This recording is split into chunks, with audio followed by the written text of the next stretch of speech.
Hey everyone, welcome to Threes to Wound. My name's Reese. Today we're doing, as we've been doing for a little while now, we're going to be doing our list building live. So we're just going to literally sit here, build some Warhammer lists, and just see where it takes us. Well, today we're doing something, a team I haven't played for a little while, but I'm very, very excited to crack back in. It's a team that in 10th editions had a little bit of a rough trot and a good trot, and then a rough trot again.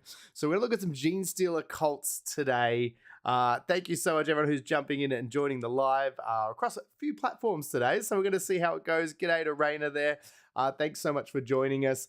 Part of, I guess, doing this live, the whole point of doing this live is basically that we can get you guys input as we build the list, because there's definitely some things that I'm going to miss or, do a good job with, maybe some suggestions you guys might find. So I really encourage you, if you are watching live or you're watching back on the VOD as well, to join in and share your thoughts, because hopefully this can be a little bit of a resource for people to jump in and maybe they'll learn something, or they can help other Genestealer cults as well. Players get into it, build some new lists. So it's definitely something I've been wanting. This is a faction I've been wanting to get into for a while. I haven't actually. It's been a little while since I've played them, so I'm choosing a little bit of a faction that's a little bit different as well, that I haven't played too much, but I'm excited to have a bit of a dive in, see what it does, and then we can start building a list. So I'm going to jump on into our little build screen here. For those who don't know, we are using New Recruit. It's just like an online browser-based list building software, so anyone can jump in. It's free.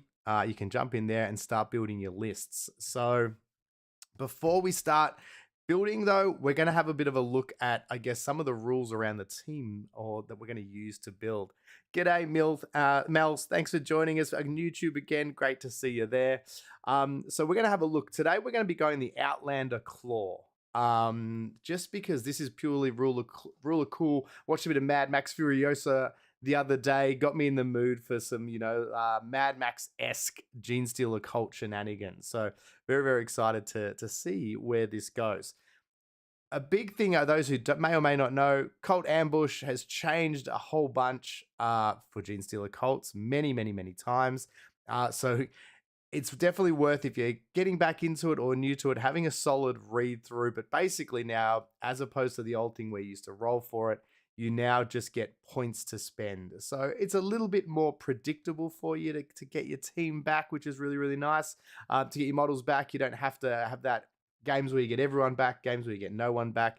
It makes it a little bit easier and a little bit better to play as well. So standard rules for these guys, they definitely have Cult Ambush, but the detachment rule that we're looking at as well is basically you're mounted, so your motorbike units, dirt bikes, and your cult vehicles get +1 to their objective control, so a lot better at stealing objectives. So we can already see there's a bit of a theme here leaning towards vehicles.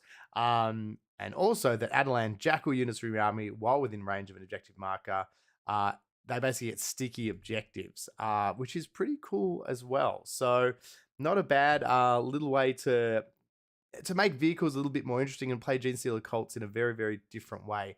We'll come back and have a little bit of a look at the enhancements later.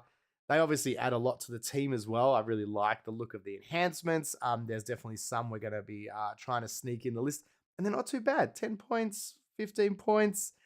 G'day, GFN. Thanks for joining us. Always great to hear from you. Thanks for the comment, and I'll have to get that tattooed to my chest, because I believe that too. So yeah, we've got a few different point options there as well. So we're going to come back and look at those. But let's jump in and start building the list itself. Genestealer cults are an interesting one. There's lots of they have quite a diverse range of characters. They probably have the most character heavy of all the factions. There's not too many that I think that can match them in terms of having the same amount. But then the actual overall units, they're a little bit more limited. So it's really adding those characters that adds a lot of the flavor, adds a lot of the spice and the special rules to the lists as well. And it's going to be a bit interesting playing this too. Usually Genestealer Cult is a lot more a sort of a mixed force or very infantry heavy, we're going to be having a lot more of like, I guess, vehicle heavy with lots of transports. Then like a mechanized guard, which I think is very cool as well. So first things first, where do we want to start with this team? We know we've got to get some Adelan Jackals in there, so we may as well not muck around. I'm going to chuck 2 squads in there straight away because obviously these guys really benefit from the rule. Like we're looking back at what the faction rule is. We know straight away they're getting the extra OC and they can sticky objectives. So we're going to need to get some of those units in there so we can start to, take advantage of it. Nothing worse than having rules for your team that the build doesn't feed into that. I guess another thing we should probably quickly look at as well is have a little bit of a look at the stratagems as well. Doesn't hurt to get your head around this as well, because this can also give you some extra clues as to what units are going to do the best for your build as well. So along shadowed trails, any phase just after an enemy unit moves within 9 inches of one of your cult ambush markers, 1 Adelan Jackal unit from your army in cult ambush, select one of those ambush markers, and you can set up ambush marker anywhere on the battlefield is more than 9 inches away. So it's basically a bit of a reposition, and then you can only spawn your Adelan Jackals on it. So this one's probably probably not as useful as it once was, because now with the new way that the cult ambush works and the change to how important those markers are, this isn't as big, and then spending a CP to take advantage of that one might get a little bit ignored for now anyway. Devoted crew, again, 1 CP in your opponent's shooting phase or fight phase. Just after the enemy is selected its attacks, so one of your rock grinders or your Goliath trucks, so your big boys, that was selected as target of one of those attacks until the end of the phase. Each time this attack targets units, subtract 1 from the damage characteristic. So I really like this one. Devoted crew, that's a very, very powerful strategy. Keeping your trucks alive, only 1 CP. A lot of other factions are paying quite a bit more for damage reduction like that. So that's not bad. So definitely straight away we can see then highlighting our Goliath rock grinders and our trucks. So we're definitely going to want to sneak some of those in. Close range shootout in your shooting phase, 1 mounted or vehicle unit from your army that's not been selected to shoot. Till the end of the phase, range weapons equipped with this model have lethal hits. That could be pretty good. If you've got a few different vehicles, especially with your rock grinders and your Goliaths, they've got auto cannons and stuff like that on it. They can have the mining lasers. So lethal hits is really good. It helps your Adelans probably your bikes hit a little bit harder too. Obviously, they've got a lot of plinky-plink smaller weapons. But, I still think that could be pretty good in the right situation. Thanks so much, Slacker at Large, for joining us on YouTube. I appreciate you joining us, even though there is some heresy going on here, talking Genestealer cults. Please forgive me. We've then also got Rapid Feint, your opponent's movement phase, just after an enemy finishes a normal move, advance or fall back. One of your Ridge Runners or Adelan units that is within 9 inches can make a normal move. So extra flexibility for your Ridge Runners and your Jackals, which are units you're going to be wanting to push up as well. I think that's really, really nice being able to see that as well. So we're seeing lots of the vehicles are the things that are being encouraged in this list so far. Deft maneuvering in your opponent's shooting phase, just after enemy unit selected as targets. 1 Achilles Ridge Runner or Jackal unit from your army is selected as a target. Until the end of the phase, models in that unit have a 4-up invul. That's actually pretty huge, especially on your bikes.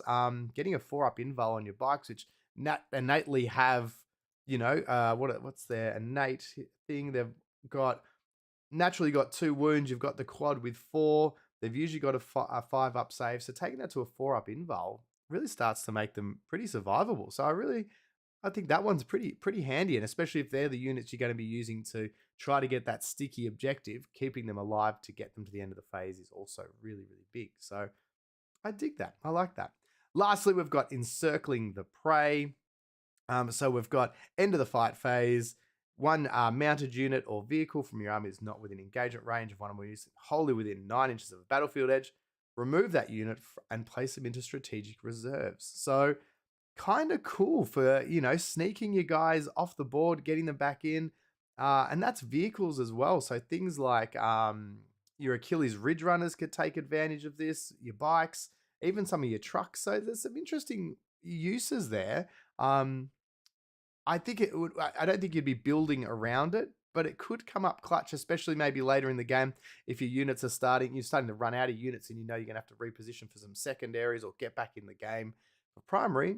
That could be pretty good. But literally every one of these stratagems is highlighting a vehicle or working with vehicles. So not really even the transport side of things. So I think if we're looking at when we add in some infantry, because we still will need some, and how we're going to buff them, obviously a lot of that heavy lifting is going to have to be done through the characters that are added to those units. So, all right, we've got a bit of a start now. I guess it's interesting too with myself when I build lists. I don't always like to over cheese one particular way. Like even if a unit does lead into, I don't like to have heaps and heaps of units of the same thing over and over again. I do like to I'll lean certain ways, but I don't like to spam units. So we do our best to make it that these lists are balanced, good for taking on all comers, and hopefully usually reasonably fun to play against. Not always, depends. If I'm playing some of my mates, I'll make some jerk lists, but they know what they're in for. The other thing I wanted to quickly add in straight away, character-wise, because I want to add a little bit of rule of cool stuff into this list as well. We definitely need to have where is it? Character, the Jackal Alphys, who is our bike riding character. We definitely need to have one of these in there. Because basically it's a person on a bike who's also got a sniper rifle. And there's definitely some stratagems and enhancements that tie in with this, but also having them leading a squad of bikes also gives certain benefits as well. We're getting Stealth 9. What else are we getting? So here we go. Master Outrider. So priority target. So each time this model makes an attack with its sniper rifle, it targets an enemy unit. It scores a hit until the phase other Genestealer models from your army make range attack against that target, reroll hit rolls of 1. So we can see how we talked about adding characters and how that can start to do what the stratagems might not innately do for us in terms of helping us out. So yeah, I think that's a character that we definitely want to have in the list. We break it down to 3 different jobs within the list. We want to have our primary scorers, so the units that are going to capture and hold our primary objectives. Then we also want to have our units that score our secondaries. So obviously little lone operatives, things like that are just going to run around the board, score those easy points for us. And then, of course, we want the things that kill as well. GFN Gaming just asking in the chat, is the Locust any good? I have and love the model, but no idea if it's actually good in 40k. Let's have a quick look at the Locust, because I'm with you. This is one of my favorite models to in terms of its aesthetic and how it looks. A fantastic unit because obviously it's a great bodyguard unit. It really depends, obviously, what the catch that the Locust falls into sometimes is that it's 45 points, which isn't too expensive, but what are you wanting it to do? So it's really got to be attached to a unit that you think is going to get locked into close combat. It can join Acolyte hybrids, Metamorphs, and Neophyte hybrids, and can also still be attached to a unit as a character, even if there is a Primus, Magus, or Icon Ward already attached.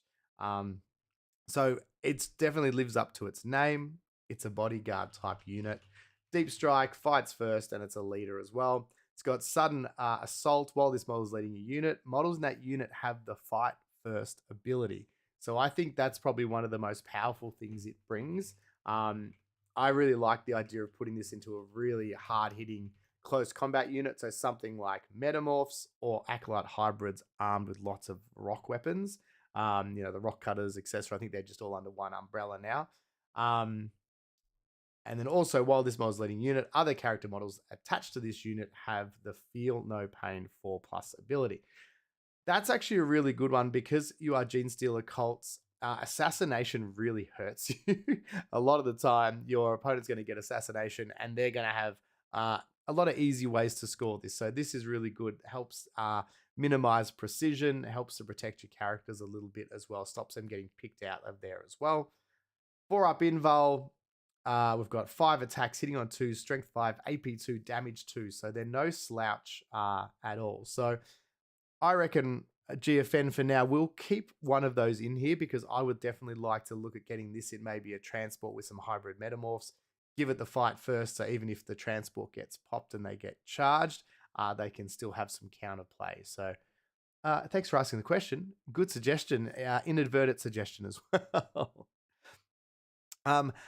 Also, what I could probably do a little bit here as well, look at my own personal collection of these units as well, because that helps me guide as well. Of no point building a list that I can't physically put on the table as well. So I definitely want to make sure that for myself, when I look at the vehicles that I know I definitely have, I know I've got 3 Achilles Ridge Runners. I know I've got a Rock Grinder, and I've got 2 Goliath trucks as well, but they are also a bit versatile. I can quickly change or model them up because I've magnetized some of the equipment, so we can mix those up. We've got our bikes down as well. So this is the crazy thing. Previously, we built a Space Marines list. It is amazing how much you can get into a Genestealer Cult list model-wise. Very quickly, the points we're seeing, we've still got 805, and we've put in already a lot of our vehicles here as well. So not a bad problem to have. Not a bad problem to have. In terms of what we want to do, so we've got 3 Achilles Ridge Runners, and there's 2 ways to look at how you want to use Achilles Ridge Runners. And they've got a few options within their data sheet that might dictate that. Their main rule is crossfire. So in your shooting phase, basically after it's shot, select one of the enemies hit by those shots. And then anytime any of your other guys shoot at it, you get extra AP. So this is really, really powerful. I usually like to have at least one of my Ridge Runners equipped with the heavy mortar, because then basically what you can do is you can sit them behind a bit of terrain, use indirect fire, because the heavy mortar, you're getting D6 plus 3 shots. Even if you're getting the indirect penalty, you should be able to hit once or twice. And that's going to get you your crossfire token. So it's really nice having that one versatile unit to be able to do that. And not risk getting shot itself, because they're only toughness 7, only 8 wounds. So if your opponent stares at them for too long, they will blow up. So we want to make sure we have at least one that can continually get us that crossfire ability without sacrificing itself in the process. They've also got a few different options here you can see in terms of equipment. They've got the flare launcher, which basically gives them the smoke keyword, and it can be targeted with a smoke stratagem for 0 CP. So for this particular model, that's not necessarily going to be needed, because they're already going to hopefully be hidden behind line of sight blocking terrain. We've also got spotter. The bearer's range weapon have a ballistic skill 3, so all of a sudden that indirect doesn't hurt as much if we're using the mortar. Or we've got the survey auger. Each time this unit has shot, select one of the enemies that has been hit by one or more of these attacks, maybe there until the end of the phase. Each time a friendly at Genestealer Cult makes an attack, ignore cover. So now you can kind of see potentially, if we look at this mortar one, giving it the survey auger, and it's got crossfire, now all of a sudden you can hit an enemy model, ignore cover, and you can also use the crossfire ability. So that's pretty good. That's pretty good. That's a really, really handy way to start to expose enemy units, and that's what Genestealer cults need. Their individual units aren't always the most powerful. They are about stacking those buffs and making sure that shooting things in the right order to support everyone else, because most of your army is just auto guns and different bits and pieces like that. So we know we've got to find ways to pump them up. So I think we'll have one of those Achilles Ridge Runners like that with the mortar, and that guy's job is to hang at the back, be sneaky, and he may also be able, as we sort of talked about earlier, encircling the prey. This could potentially be a model that might be able to take advantage of that later in the game to help sneak around up the board and score some points. So not bad, not bad. The other 2 I'd be tempted to be a little bit more aggressive with, and basically keep them with the heavy mining laser. I think that's a very, very potent anti-tank weapon. D3 shots, which is nice. Hits on 4, strength 12, -3, D6 +1. It's also got blast, which is pretty wild for effectively a las cannon equivalent. But this time we'd be going the spotter equivalent, I think, because this pushes them up to a 3, hitting on a 3+. Definitely something to be said for the flare launchers, having smoke, keeping them alive is not bad, but we also know as well that we've got stratagems that can help with damage like Devoted Crew. Oh no, wait, damn it, that's only on Rock Riders and Trucks. Damn it, I was hoping that was on Achilles. But yeah, I still think the trade-off really, you're wanting to use this unit's speed, and then you really want to hit them hard as well. Thanks so much for dropping in, Chris, in the chat. Appreciate you being in there as well. Thank you so much.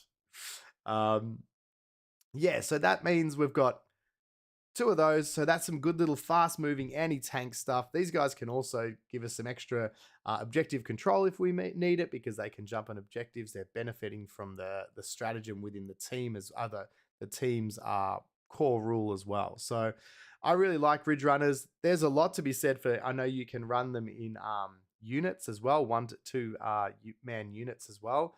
I like the versatility of having them all individually, though. Just think it gives us a little bit more board control. I also only have 3 built, so that makes that a little bit of an easier decision as well.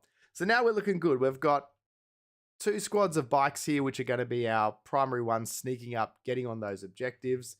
I guess the big choices here, obviously, you always want to make sure that you equip your Jackal squads with the Adelan Wolf quad and making sure taking what weapon you think is best. I generally think you never take the stubber.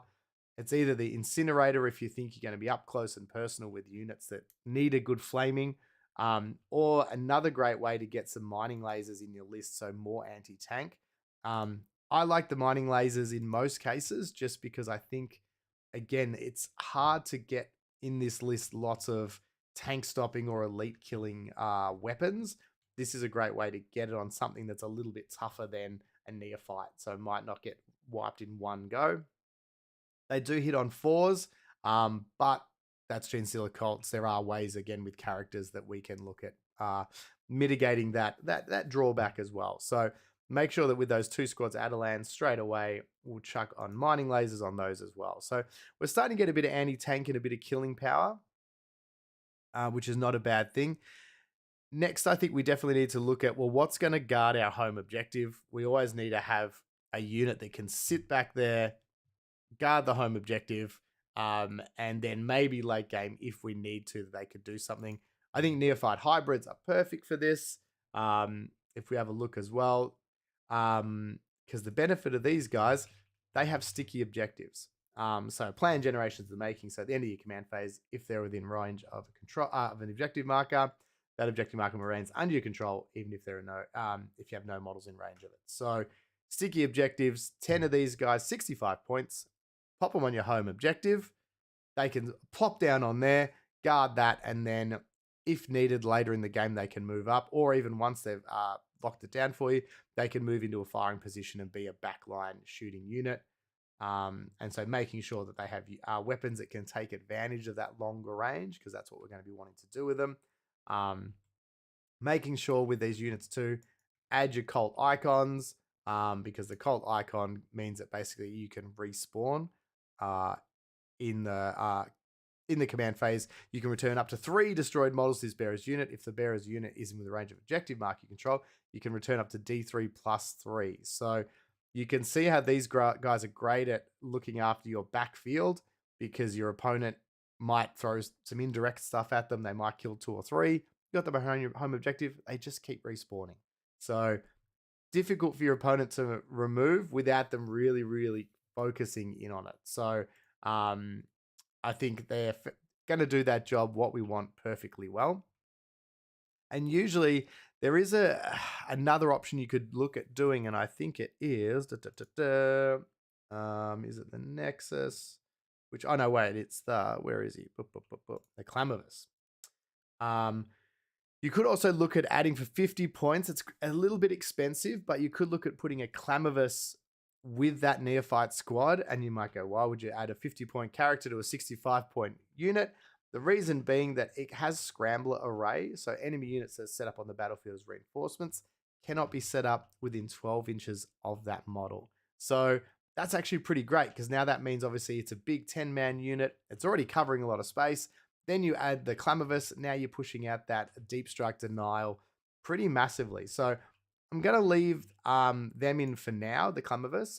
if we are getting a bit tight on points and we need to cut some stuff, they might be, up on the block there as well.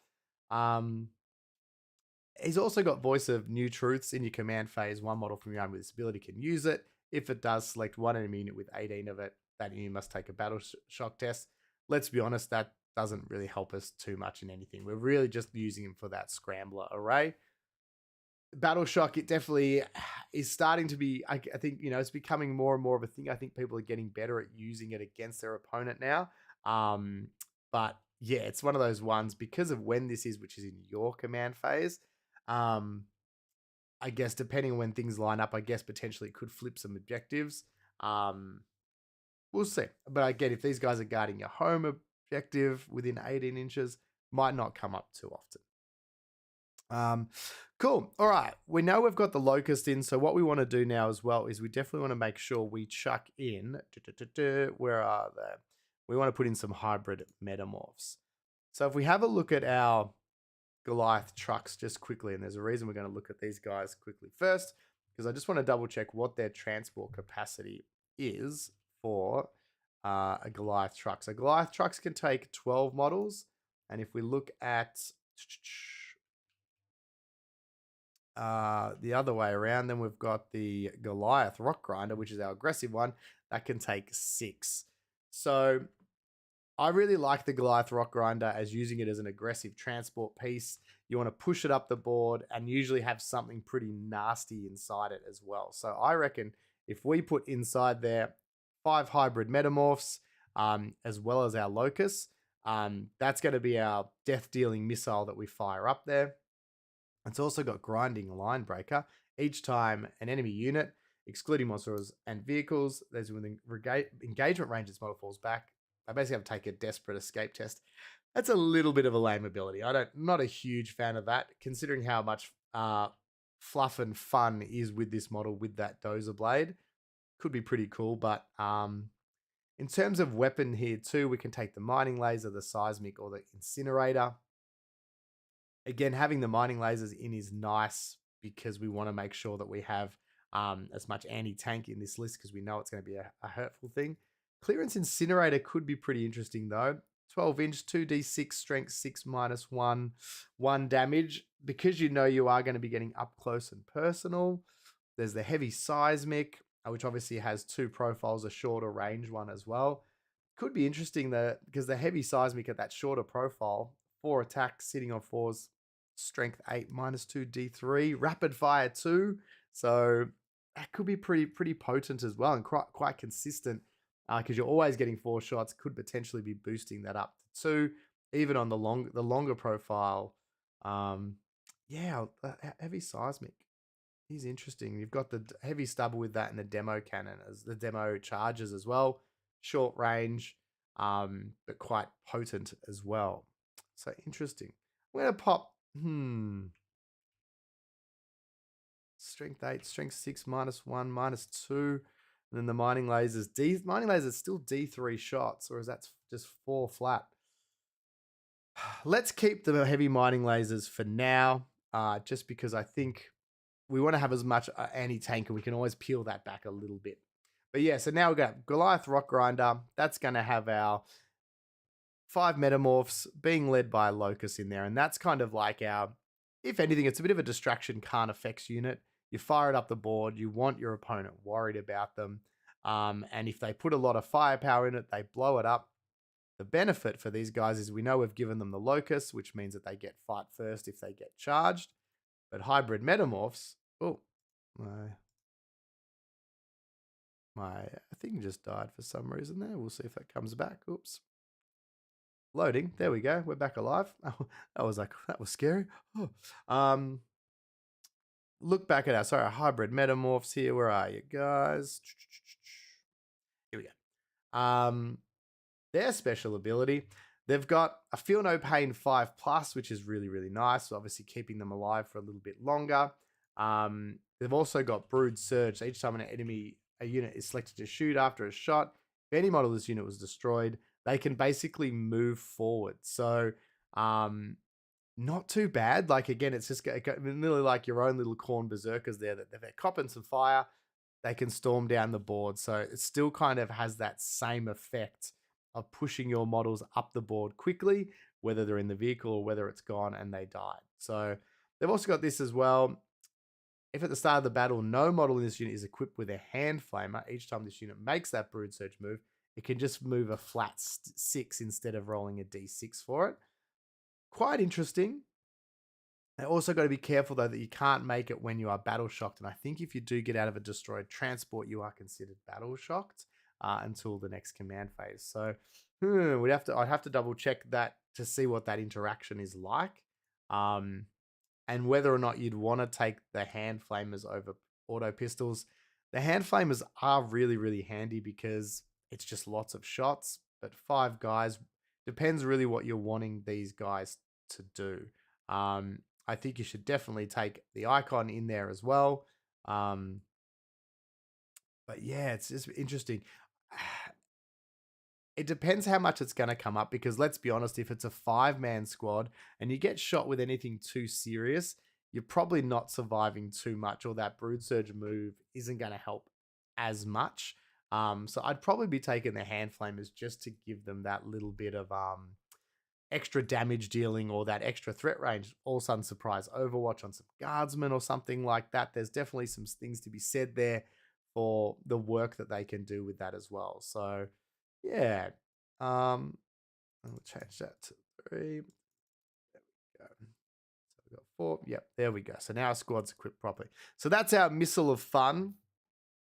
I think the next thing we need to look at then is another Goliath truck. And then this is going to be, there's a couple different options in terms of, I know some people have been having fun making some little, turning their Goliath trucks into tanks by putting which model is it? It's the new guy, where is he?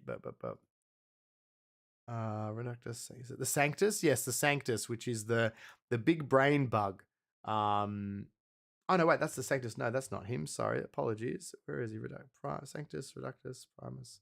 So too many names, too many characters. Benefictus, that's the new guy. Yes, so this is the guy, the big brain bug, and a lot of people love putting him into the vehicles that have firing deck because he can then use his big brain explosion from the safety of the vehicle, because obviously you can make it hazardous. 2 shots, hitting on 3s, strength 12, -3, d6 +1. So just having this guy in a vehicle and never really wanting to take him out, actually, gives one of your vehicles an even more powerful weapon.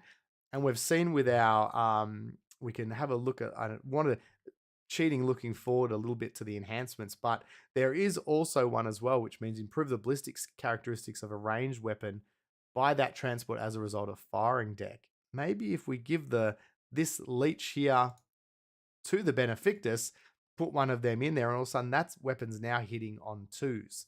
So it's a 18-inch 2-shot hitting on 2s, strength 12, -3, d6 +1, ignores cover, crazy shot. Some people I know put multiple in a vehicle as well. So, and I guess to get that enhancement, you're only adding 10 points. Not bad. So it makes it a 90-point unit in one of your vehicles to give them an extra superpowered gun. We're going to chuck him in because I think that's really fun.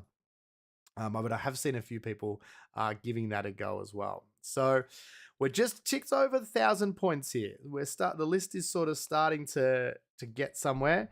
We're going to go back to it because I totally lost my train of thought, but we're going to take our Goliath truck here and we're going to fill out one of these Goliath trucks. We can have a total of 12 models inside one. And we know that there are benefits within this. Obviously, we've got firing deck 6 on the transport, so we can be firing a lot of our, if we take mining lasers or seismic weapons outside of the truck. And we've also got abilities, fire support. In your shooting phase, after this model is shot, select one unit it scored 1 or more hits against. Till the end of the phase, each time a friendly model that disembarked from this transport makes an attack, you can re-roll the wound roll. That's not bad when you might be pumping out a lot of auto gun shots into some infantry or some vehicles, or if you're Mining Laser rolled the fantastic one that it's always bound to do. Being able to reroll the wound roll with low strength weapons, I think, is very, very potent. And you could also see how, with a bit of forward planning, we could link up, taking down a key target using our Achilles Ridge Runner to target a key unit.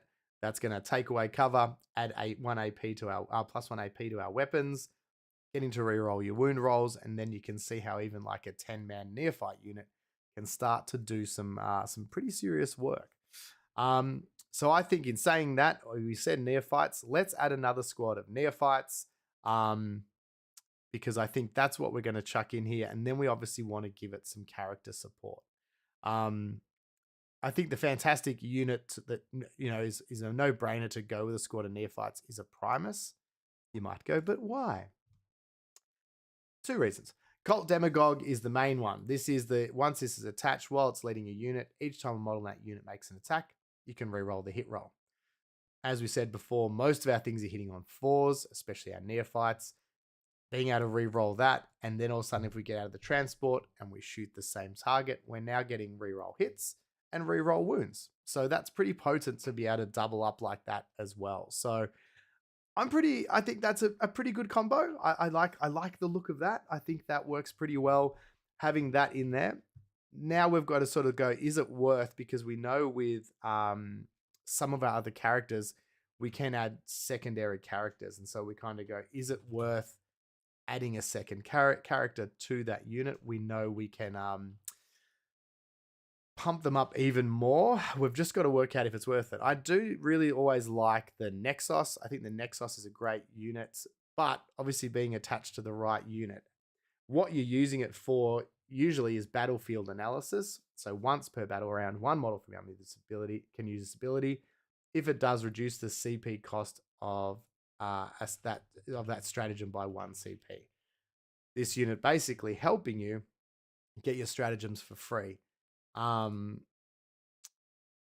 catch is it has to be this unit that gets targeted with the stratagem, and we've kind of seen a little bit looking at the stratagems in this particular detachment. Usually they're a vehicle. There's not too many that really support our infantry. In fact, next to none. I don't think there is any. So in this instance, the Nexus is probably not going to be as handy. They also have cold infiltration. At the start of each player's command phase, you can move your markers around. Again, with the new ways that that rule's working, I don't think this is as useful as it once was. So 60 points is pretty steep. I'd probably say the Nexus in this detachment is not going to make the cut. Usually really, really like them. But the other option we have as well is, thanks so much for joining us, Christopher. I really appreciate you dropping in. So we got to, so it's like, what's another option? So another one you can look at is something like an Icon Ward. While this model is leading a unit, models in that unit have a Feel No Pain 5+. If you put it onto a Metamorph unit, it gets a 4+, which is pretty handy. And often that's, obviously we've gone the Locust this time for the fight first, but this is another, Icon Ward's another great option to lead 5 Metamorphs, keeps them alive even longer. And again, this also has Summon the Cult, which is again relayed to moving your markers around for bringing your units back. It's not to say that I'm not completely discarding it. This one especially is very good. When usually you'd have to remove it, you can replace it or move it somewhere else. It's just with all the changes in the topsy-turvy world that is what's happening to our cult ambush stuff, some of this stuff's lost its effectiveness a little bit. Having the 5+ Feel No Pain on 10 Neophytes is not too bad. It's just whether or not it's worth 50 points. I'd probably drop this at the moment. We might look at attaching this to something else later on, maybe even another squad of Metamorphs. But I don't think it's going to suit our Neophytes at the moment. So not bad. All right, we're getting there. We're at 1,225 points. We're making some progress. This is great. What I really want to do now, my favorite thing to add to any Genestealer Cult list, and this is just purely because it's rule of cool. This is not a strategic choice. but I think it does give you a lot of interesting strategic choices, if per se. I love putting Genestealers, pure strain Genestealers, into any list I do, not just 5 of them, but a big blob of 10. My main, I guess, the main strength of using these guys, I find, is that they are just a really great unit to just hurl up the board and tie your opponent up and confuse them and make them have to focus on something. They've now got 2 wounds, which makes them a little bit tougher. It is only a 5-up save, but it is an invul save. So your opponent really has to put a little bit of firepower to bring them down. They've got deep strike, they've got infiltrate, so they can move up the board straight away, and you can set them up super, super aggressive. And exactly, Mel, cool equals fun. Exactly right. That's why we do it. We've got swift or deadly, so they're advancing and charging. So you can really have these in your opponent's face straight away, whether it's to tie up a vehicle, slow a transport down, get into a squishy unit, maybe that they didn't place that well, tie up some guns and shooting to give them a -1. There's definitely a whole bunch of reasons to. I know they probably thematically aren't quite, they're probably not in our Mad Max truck list because they suit it, but I just always really, really like taking these guys. You can also tie it up as well if you do have a second Primus in your list. If we could look at the Primus, they have decoys and misdirection. So if your army includes 1 or more models with this ability, after both players have deployed their armies, select up to 3 Genestealer Cult units from your army and redeploy them. When doing so, you can set those units up in strategic reserves if you wish, regardless of how many other units are in strategic reserve. So I am very sure that this, though, is decided before you know who's going first. So you can't do the cheeky thing of going, okay, well, I didn't get first turn, I'm taking these guys away. But what it does mean that, say, for instance, your opponent deployed in such a way to avoid your Genestealers that you deployed aggressively, you that can then just move them to a different part of the board or a different side of the board, or you can really play some mind games with these guys as well. So I'm actually going to chuck. Speaking of, we'll chuck a second Primus in because he can still join our first unit, which is our home objective one, alongside the Clamavus. And then obviously he's still giving them the rerolls, but being able to use decoys and misdirection is very powerful. And if our other Primus, who will be with the other 10 neophytes in the transport, you can't use this if they're embarked within a transport. So that's why we'll look at putting a second one in. And I just think having Primuses in your list is a good thing. It's definitely worth doing. So we're getting a bit. This is kind of coming together now. I'm actually pretty excited to give this list a try. All right, so we've got the Primus, we've got the Clamavus, yep, and we've got our 10 neophytes. All right. Now, did I lose my train of thought on what I was doing there? A little bit, yes. But that's the joy of doing this live, is that even when I forget what I'm doing and I get lost, it comes back around. I'll catch it. I'll work out what I was doing. All right, we're talking about pure Australian Genestealers. So the next decision here is, do you want to supercharge that bunch of Genestealers? Because, of course, they have the option to have a character added to them, aka the patriarch, aka the unit that must be the warlord of your army if it gets added. This dude's a bit of a beast. Where are we? Here we go. Patriarch. 75 points. So it's not a crazy amount of points to spend. But then when you look at, say, hypothetically, your Genestealers, they cost 150 points themselves. So it's like, it's half the price. It's another 5 Genestealers. Movement 8, toughness 5, strength, save is 4, 6 wounds. So not amazingly tough, but that save is a 4-up invul. So it's more tanky than you might expect. So if you're rolling okay, depends on how your dice are going that day. 5 attacks, hitting on 2, strength 6, -2, and devastating wounds twin linked. So this unit is just in itself a beast in combat.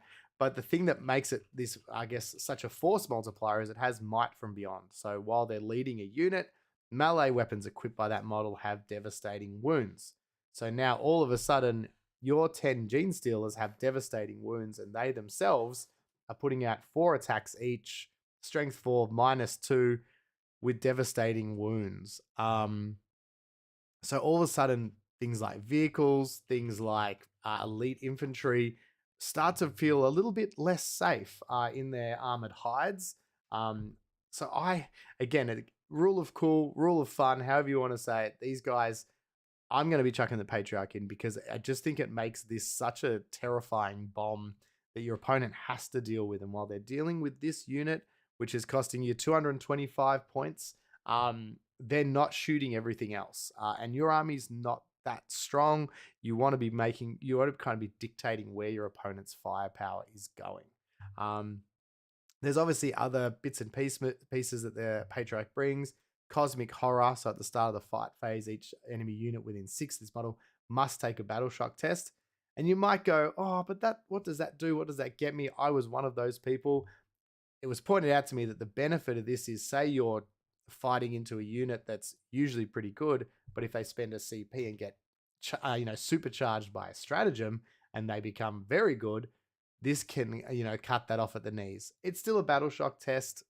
There's not much you can really do beyond hoping that they fail, and some things, custodes, space marines, things with good leadership won't care as much. But when it happens, it can be pretty funny. Things like Armor of Contempt, get it out of here. You're not using that today. They also got Psychic Familiar. Once per battle at the start of this fight phase, this model can use its Psychic Familiar. If it does until the end of phase, add 6 inches to the range of its Cosmic Horror ability. So this is basically making that even bigger.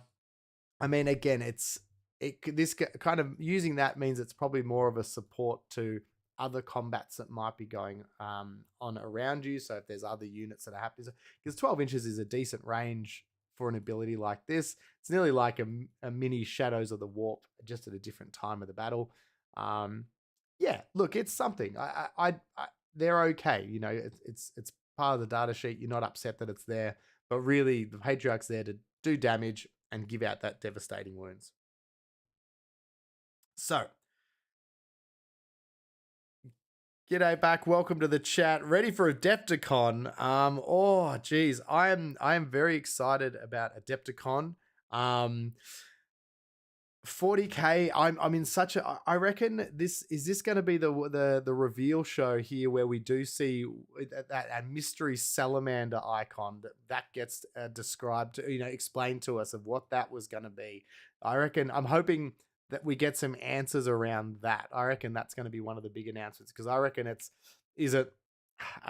my thinking is that it's leaning towards like a new campaign book or new a bit like Pariah Nexus and Leviathan card decks and things like that. Is it going to be something like that? I hope it's bigger. Oh yeah, there you go. Salamander play, happy with that. I mean, a lot of people are hoping that it would be Salamander specific rules and codex, a bit like I think what we had is at 9th edition where we had the standalones, which I would also be with you. I'd be very chuffed if it was something like that. But I'm very excited. I'll be watching with bated breath. Feel a bit like we've been a bit spoiled. We've had all the new detachments. We've had lots of stuff coming out recently. So I'll be pretty happy, I think, either way. All right. So we're over 1,500. So we're starting to get to the pointy end. Probably the one thing we haven't looked at, and before I get too excited at any more other rule of cool units, we do need to have a quick look at how we're scoring our secondaries. I think one of the fantastic the Genestealer cults are spoiled for lone op characters and different ways you want to do it. I think one that's a very bit of a staple is the Reductus Saboteur. This is a lone op. Lots of cheeky ways to deal out mortal wounds. Got lots of interesting weapons itself. It's got demo charges, remote explosives. In your shooting phase, you can select one model from your army with this ability and do the grenade stratagem for free. Not bad. So again, lots of ways to add out sneaky mortal wounds. Once per battle, when enemy unit ends within 9 inches of this model, you can use its Reductus Mine. If it does roll D6 on a 2+, that enemy suffers D3 + 3 mortal wounds. pretty cool. Like lots of ways to throw out some really, really um, cheeky extra stuff. Thank you so much, Rain or Turtle, for the GG. I just saw that. I'm still getting my head around the chat, but thank you so much for sending that through as well. If I haven't thanked you, sorry. But yeah, so Planet Explosive, so dealing out mortal wounds. These guys are their own little mortal wound bubble machines. The catch with these guys or girls, ladies, I should say, that I have with them is because they are meant to be my scorer. They've got lone op, they've got deep strike, stealth, all those benefits, but all their weapons are super close range, 8 inches, 24 inches. You know, when a unit moves within 9, grenade stratagem being shorter as well. You can sometimes be a little bit too aggressive with them and forget that their main job is to score you points. All the mortal wounds and the extra stuff, it is kind of two thoughts. You either take 2 of them so you can have, they get to use them at the right time and be damage dealers, or are they point scorers? And that's probably why some of the other lone ops are interesting choices too, because then you're maybe less tempted to throw them away and have them doing mortal wounds versus scoring points. Things like the Sanctus, and this is the Sanctus with the Bio Dagger, not the sniper rifle, but there are obviously options to equip them as a shooting target as well. This guy's only 50 points, and you can make him hunt units very good, but again, 50 points to have a secondary scorer that still has, it's got devastating wounds, it's got lone op, infiltration, stealth, and all that sort of stuff. I like the Sanctus because it's that little bit cheaper, and then I don't get carried away trying to get it to deal out damage as well. Or in this case, at that low point cost, why not have both? Having 2 units like that can score you great secondaries is really, really powerful.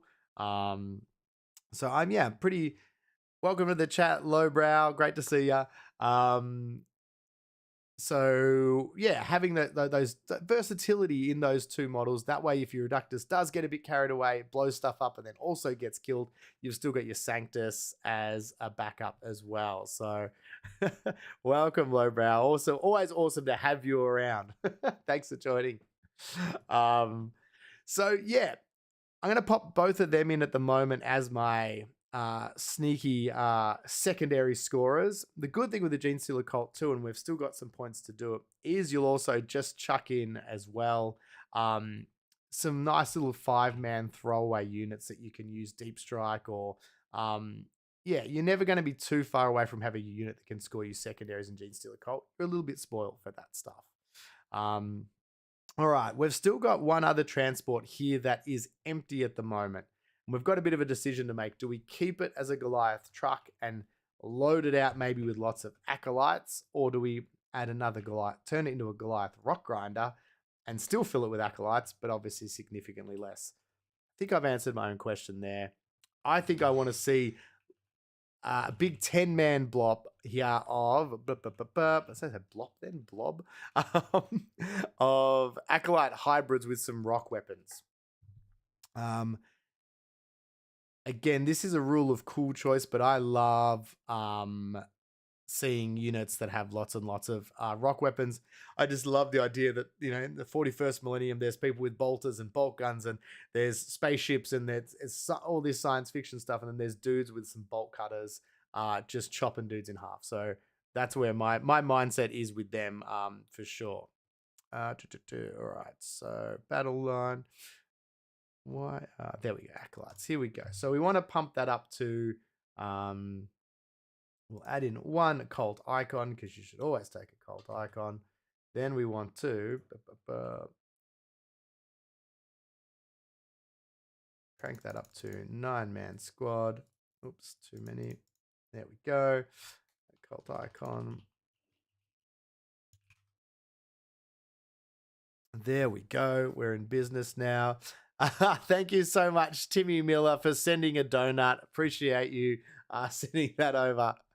Top shelf. Really appreciate that. Thanks for joining us. You might learn something here today. I know, you're a bit gun shy, the Genestealer cults, but they love you just as their flame weapons love you. So Yeah, let's see what we can learn. Now, obviously, we've got now we've got this unit here. We want to make sure we crank out maximum heavy mining tools. Then get our, because we can take 6 in this unit as well. Make sure we chuck on some leaders bioweapons, just because I think that's cool. Thanks so much for joining us, Timmy. Love having you around. Hopefully, you said you're not at work, because that would be crazy that you would be at work and watching me. So we've now got that 10-man blob. They're obviously going to jump into our Goliath truck down here, which is very exciting. But we do need some units to lead them, to get them partying around. What do we want to lead these guys? That's the question. What have we got? With Sanctus, no. Primus, no. Patriarch, we've got one of those, and I can't lead them. Magus, unfortunately, is a little bit disappointing. We've got a Locus. I mean, the Acolyte Icon Ward we did talk about earlier being a great unit because it gives them the feel no pain, which I really, really like. Obviously, if we do, we could even look at putting in a third Primus. If we look at having another Primus, geez, I hope I've got 3 Primus models. Because that's obviously going to get us the full rerolls. I think we'd nearly be silly not to do that, because again, when we look at our Acolyte hybrids and we look at our heavy mining weapons, hitting on 3s sounds great, but there's only 2 attacks each. So we've got 6 in the unit. That's 12 attacks. We really need to maximize as many as possible of those going through. We don't want to end up in that situation where we go, oh, this is going to be really great. They're only strength 5, but they are anti-vehicle 4+. So you might see there that this is a great unit to dump out near tanks, dreadnoughts, get the can openers out and try and pop them, because that obviously anti-vehicle 4+ really, really makes up for the strength 5.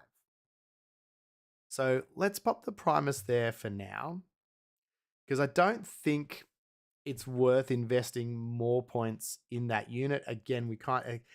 A 5-up feel no pain, don't get me wrong, can be very, very potent and very fun.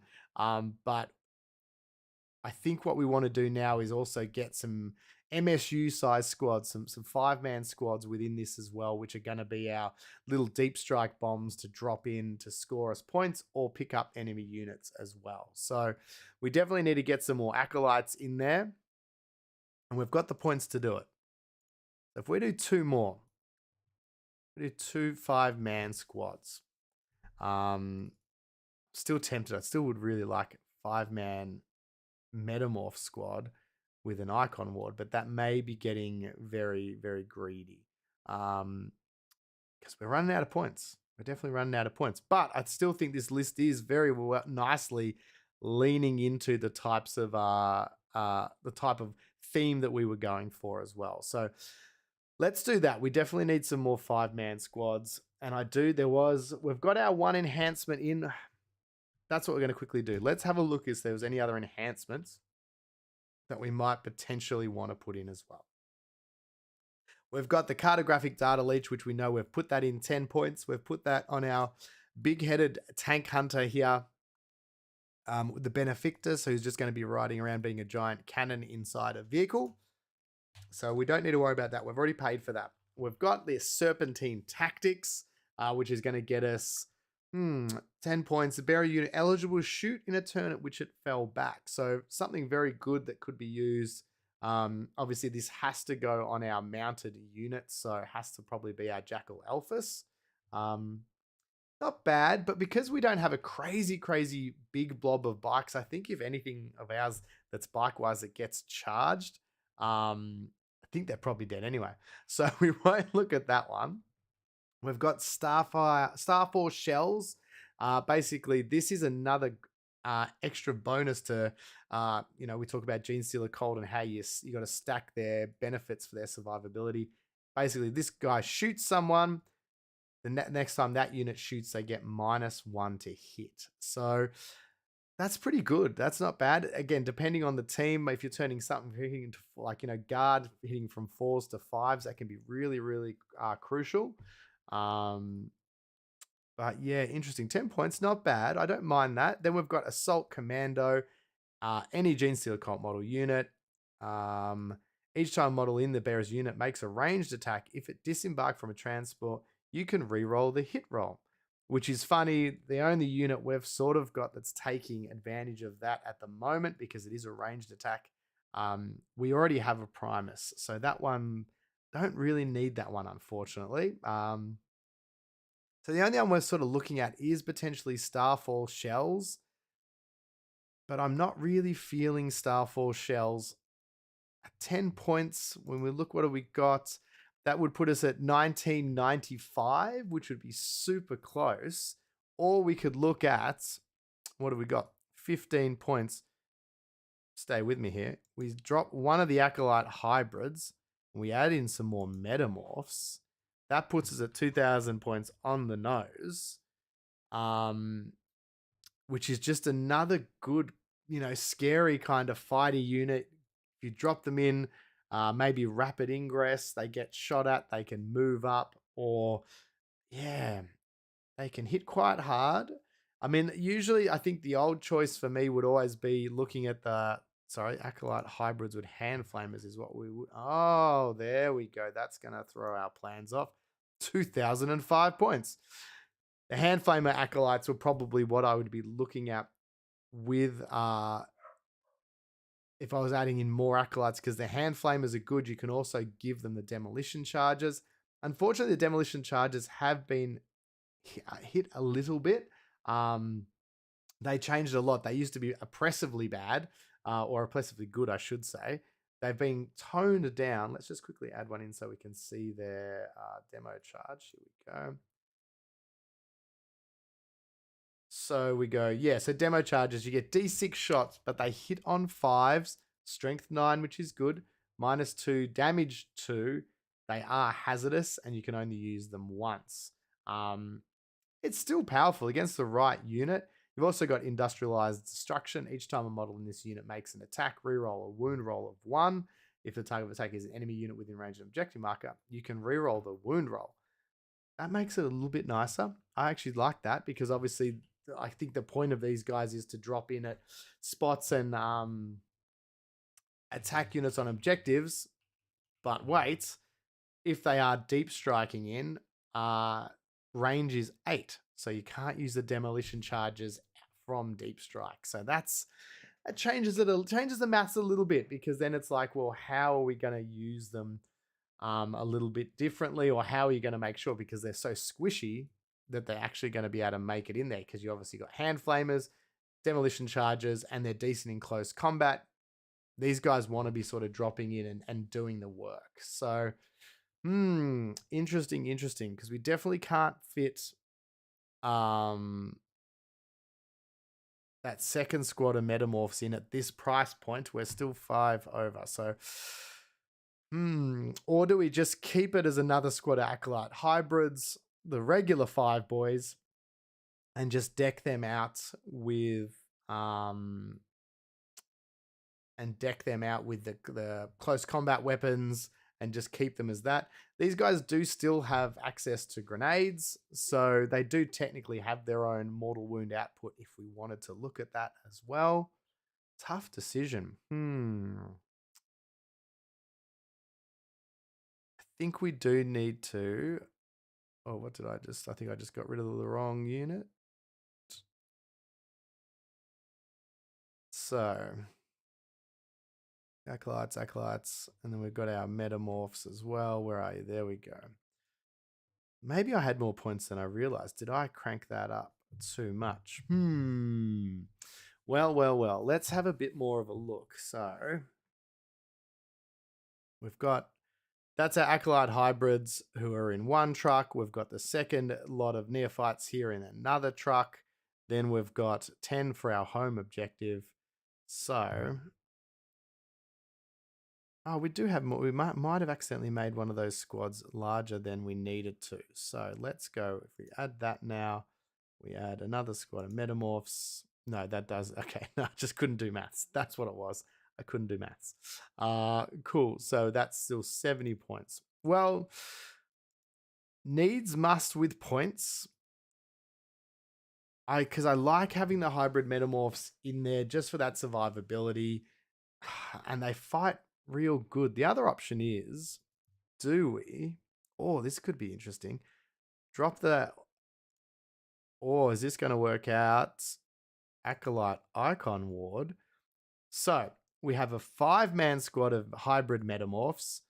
We add to them the Acolyte Icon Ward, which is 50 points, which now gives them a 4-up Feel No Pain, as we discussed earlier, which means that they're pretty potent. We obviously also have within that 5-man squad of metamorphs, they would also be having a cult icon, which means that in the command phase, you can return up to D3 destroyed. Not bad. So we're able to keep generating them a little bit. I actually don't mind that. I guess when we look at this list in a lot of ways, we might go, it's not, like Genestealer Cult is known for being horde, lots and lots of infantry. And we might go that this doesn't have enough. Oh,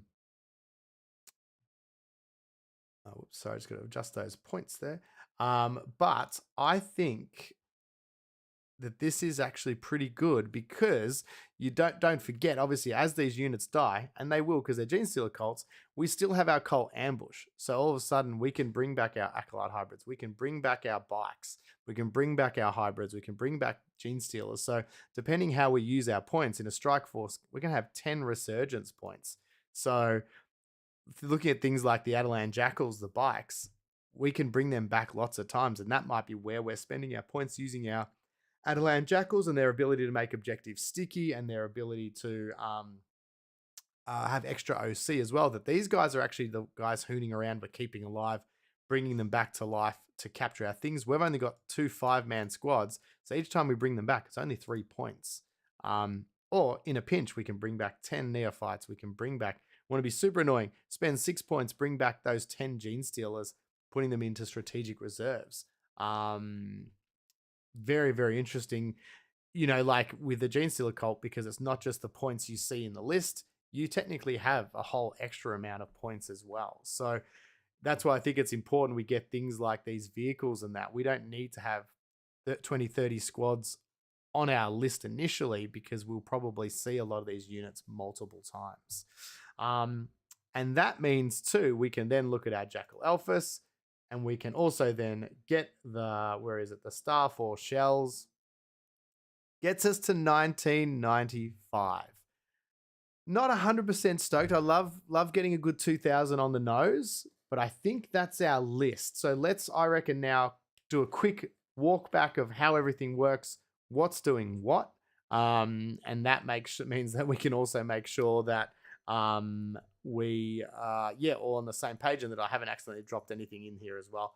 I always think it's crazy when you look at Genestealer cults, how many characters you can fit in, and that without even being silly. That's only 720 points of characters. Maybe that's excessive. We could definitely probably look at potentially losing a Primus to add in more, another squad of infantry. I mean, you literally get a whole squad of infantry for the cost of 1 Primus. But I kind of really dig that I want these units to be super strong. We lose it, and then we bring them back. And yes, then they come back not quite as powerful. But I still think it's pretty fun. I'd love to know everyone's thoughts too, so don't be afraid to comment. Chuck your thoughts in the live chat as well, or obviously if you're watching this later as a VOD. Tell me below, what do you think? Is that too many characters? Is this a crazy amount of characters? It feels like it, but it is Genestealer Cult. So let's walk through it anyway. So we'll start with the battle line, because this is obviously having to show, I guess, the core of the army, what these guys are doing. So we're going to have 1 neophyte squad. These guys are nursing our home objective. That's what their job is. They make it sticky at the start of the game, and they've had added to them a Primus.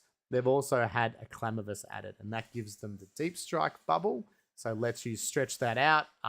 Also means that when they do choose to push up as well, I usually like, Back's just saying, I usually use 540 points on characters. Yeah, it's amazing how many points you can spend on characters, but that's a good number. I don't mind that, like a quarter of your army.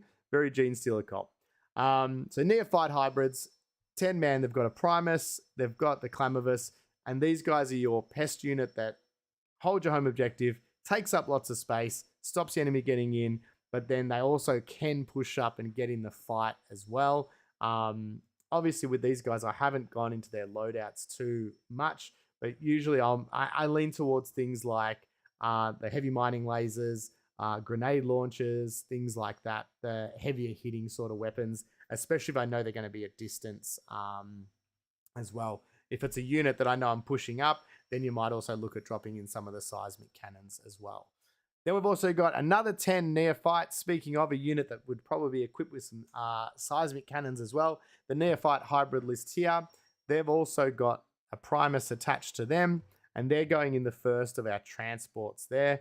These guys are a bit of a versatile unit. I kind of would picture that this truck is going to go move up, park on an objective, dare your opponent to blow it up because obviously the truck's going to have extra OC. When they do, you clown car out your Neophytes. If your opponent doesn't do that, they don't get the opportunity to shoot it. These guys, it gets parked. The truck shoots at someone. These guys get out, and then obviously they're benefiting from the rerolls from the truck special ability. You're getting the rerolls from your Neophyte leader. And who knows, you might have also boosted it up with your Achilles Ridge Runner with some crossfire as well. Then we've got the other Venga bus, the Acolyte hybrids here as well. These guys are all kitted out with our mining tools, and these guys are really wanting to push up, and they're hunting vehicles or elite troops. That's what they're looking to do. And they are also led, believe it or not, by a Primus as well, giving them the full rerolls. So we're really maximizing what these guys, their output is. Also helps too if they are hitting into something that maybe is not a vehicle. We just want to be getting maximum amount of hits through so we can do the most damage. And these guys are in our other truck. That does mean transport capacity is 12. This is also where we hide our Benefictus because he's got the big head gun at 18-inch range. If he's in the truck that's pushing up, it's going to get him in range, and it sort of turns that truck into a bit of a tank. My plan with him is that he doesn't get out, that he just stays in there until it blows up, and then he can just run around like a little madman after that. If he survives, who knows? He'll probably die to the mortal wounds getting out. But yeah, so that's our fun little secret character, or a little extra little bit of fun we put in the list. I think it's a surprising thing. I know a lot of people really abuse it. Some of them will have a vehicle with 3 of them in one vehicle, so you've got 6 shots, doing that. But we're not doing that. We're going to just have fun without being awful. Then we've got here as well, we've got 2 squads of hybrid metamorphs. One of these is going to go into our Goliath Rock Grinder. The one that's being doing that is going to be led by our Locust. That's giving them fight first, giving them a little bit more punch. Again, a bit of a rule of cool choice. If you're going to drop a character, the Locust is probably one you could look at. Do you need it, or swapping it out for an Icon Ward?